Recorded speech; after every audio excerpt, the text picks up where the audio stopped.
Hello বিমান, আসসালামু আলাইকুম। আশা করি সবাই ভালো আছেন। আমি আলহামদুলিল্লাহ ভালো আছি। আসছিলাম একটু মার্কেটে, একটু কাজ ছিল। তো কাজটা শেষ এখন যাওয়ার সময়, কিন্তু হঠাৎ করে মনে হলো চুলগুলো অনেক দিন ধরে কাটবো কাটবো ভাবতেছি, কিন্তু কাটা হচ্ছে না। তাই ভাবলাম চুলগুলো কেটে নিই। দেখেন চুলগুলো কত বড় হয়ে গেছে।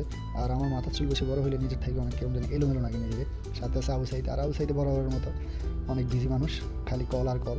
তো যেই আপনার সেই কাজে এসে গেলাম সেলুনে এসে চুল কাটা শুরু করলাম। আবু সাইদ ওনাদের সাথে মজা করতেছে যে এত কষ্ট করে এত সময় নিয়ে চুল কাটার কি দরকার আছে, একটা ব্লেড নেন, একটা ব্লেড নিয়ে একবার কামাই দেন, শর্টকাট হয়ে যাইব। তো যাই হোক, চুল টুল কাটা শুরু হয়ে গেল। প্রায় শেষ পর্যায়ে চুল কাইটা যখন বাইর হইলাম, তখন আমার ফাইনাল লুক হলো এই। কেমন লাগতেছে জানি না, কমেন্টে জানাই যাবেন কেমন লাগতেছে চুল কাটার পরে। আমার থেকে কেমন জানি লাগতেছে নিজের থেকে। যাই হোক, চুল কেটে বাইর হয়ে গেলাম। আবু সাইদে গেছে বাংলাতে, তার নাকি ম্যাচের চাউল শেষ হয়ে গেছে, তেল শেষ হয়ে গেছে, ওগুলো নেওয়ার জন্য। তো কাহিনী যেটা হচ্ছে, বাংলা থেকে বাইর হওয়ার সাথে সাথে দেখি আমাদের কিছু ভাই ব্রাদার, মজরুমিয়া, মাজরুল ভাই, আরেকজন বড় ভাই আছে, ওনার নামটা সঠিক জানি না আমি। তো মজরুমি একটু লজ্জা পাচ্ছে আমার সামনে, আর মাজরুল ভাই ভালোই পোস্টপাল দিয়ে দাঁড়িয়ে গেছে। কাহিনী যেটা হচ্ছে, মজরুমি আমার নতুন নতুন ব্লগ করতেছে, ব্লগ করার জন্য একটা ভালো ফোন নিছে, গিম্বল নিছে। তো আশা করি অনেক দূরে এগিয়ে যাবে। যাই হোক, ওনাদের সাথে কথাবার্তা শেষ করে রওনা হইলাম রুমের দিকে। আর আবু সাইদ আমার সামনে সামনে চালের বস্তা আর তেল নিয়ে হাঁটতেছে। তো এখানে একটা কাহিনী হয়ে গেছে কি, আমাদের রুমে যাওয়া অবস্থায় গাড়িতে মাঝ রাস্তায় কল আসে আমাদের কোম্পানি बड़ा सेफ्टी ऑफिसर कौन सा है। कौन सर कॉल दिया, बोलते मेरी तुम किधर हो। मैं बोला सर मैं मार्केट पे हूँ, रूम की तरफ जा रहा हूँ, गाड़ी पे हुआ। তো কমল স্যার আমার বললো যে তুমি ইধার আও, মতলব মানে আমরা একটা লোকেশন দিল, ওই লোকেশন যাওয়ার জন্য গেলাম। এখন বলতেছে আমাদের বিরার জন্য ইয়ে কিনতে হবে, ওয়াশিং মেশিন কিনতে হবে, আর কিছু জিনিসপত্র কিনতে হবে, তুমি আমার সাথে চলো। তো আমি আর আবু সাইদে গেলাম। গিয়ার পরে একটা ওয়াশিং মেশিন দোকানে গেলাম, গিয়ে দেখতেছি ওয়াশিং মেশিন, দুটো ওয়াশিং মেশিন আছে, কিন্তু আমাদের লাগবে তিনটা। ও বললো যে ঠিক আছে ভাই, তিনটেই আছে, কিন্তু তিনটার দাম হচ্ছে 800 রাখা যাবে লাস্ট। এটা অবশ্য সেকেন্ড হ্যান্ড ওয়াশিং মেশিন। তো আমরা 700 750 বলতেছি, বলতেছে না 800। কিছুক্ষণ পর উনি কী করলো, এসে বলতেছে ভাই এটা 900, মানে 100 রিয়াল বাড়াই দিল জায়গার মধ্যে। তার কারণ উনি বলতেছে ওনার নাকি মুদির সাথে কথা বলছে, মানে ওনার যে সৌদি আছে সৌদির সাথে কথা বলছে, সৌদি বলছে 900 কমে রাখবে না। তো যাই হোক, আমরা কী করলাম, এখানে অনেকক্ষণ কথা বললাম। লাস্ট উনি যেহেতু প্রথম 800 বলছে, আমরা 800 বলছি, কিন্তু উনি বলতেছে না 800 তো হবে না, ওনার মুদির বলছে 900। তো আমরা কী করলাম, এখানে দেখার পরে অনেকক্ষণ ওনাদের সাথে বললাম যে ভাই আপনি যেহেতু বলছেন 800 রাখেন। উনি বলতেছে না 800 হবে না, আমার মুদির এখন কল করছে, মুদিরে বলছে 900 কমে হবে না। তো আমরা কী করলাম, এখান থেকে বের হয়ে অন্য একটা দোকানে গেলাম। অন্য একটা দোকানে গিয়ে দেখি এখানে অনেকগুলো ওয়াশিং মেশিন আছে, মানে মোটামুটি অনেক ওয়াশিং মেশিন অ্যাভেলেবেল এই দোকানটাতে। তো এখানে কথাবার্তা বইলা 3টে ওয়াশিং মেশিন আমরা ফাইনাল করেছি। 3টে ওয়াশিং মেশিনের দাম রাখছে 900। ওইখানে 2টা ওয়াশিং মেশিন ছিল, বড় একটা ছোট, কিন্তু এখানে 3টা ওয়াশিং মেশিনই বড়। তো এখান থেকে 3টে ওয়াশিং মেশিন নিয়ে নিছি আমরা। আরে ভাই, এমন রাতের বাজে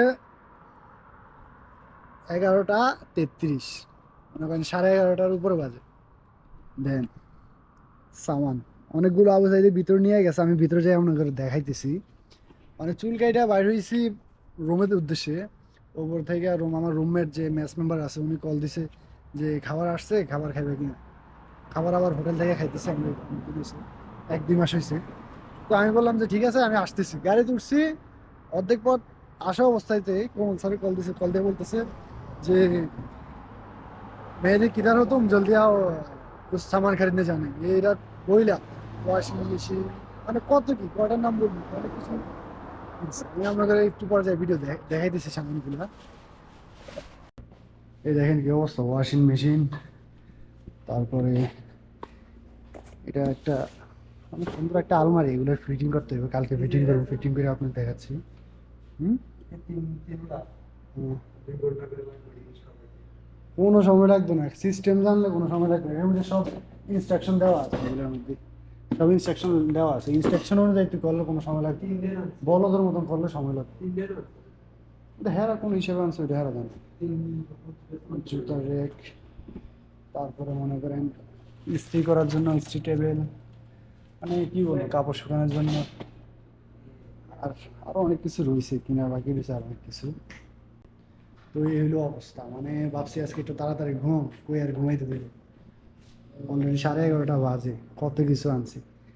আল্লাহ আল্লাহ বাঁচাইছে, স্যারে বলতে স্যার ভালো লাগতেছে, নইলে হয়তো আরো অনেক জায়গায় যাইতো বা অনেক কিছু নিত। অলরেডি বলতেছে আর অনেক কিছু নেওয়ার বাকি আছে। কি এক অবস্থা, কিছু করার নাই এখন। বললামই তো, আগের ভিডিওগুলোতে আমরা বলছিলাম, ওরা দেখছেন একোয়া থেকে মেইন যে কোম্পানি একোয়া থেকে আসতেছে ভিজিটে, তারা যে পরিমাণ খুদ ধরে, তারপর আমি টেনশনে আছি। এত কিছু করার পর আর কত কত জানি দোষ ঘরে ওরা।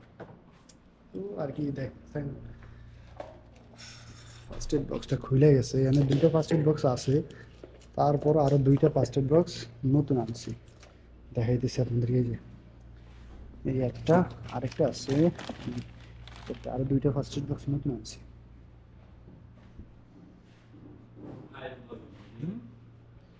আসবো কালকে, আবার পরশু আসবো। আজকে ভিডিও এই পর্যন্তই, দেখা হচ্ছে নেক্সট ভিডিও। তবে সবাই ভালো থাকেন, সুস্থ থাকেন, আল্লাহ হাফিজ।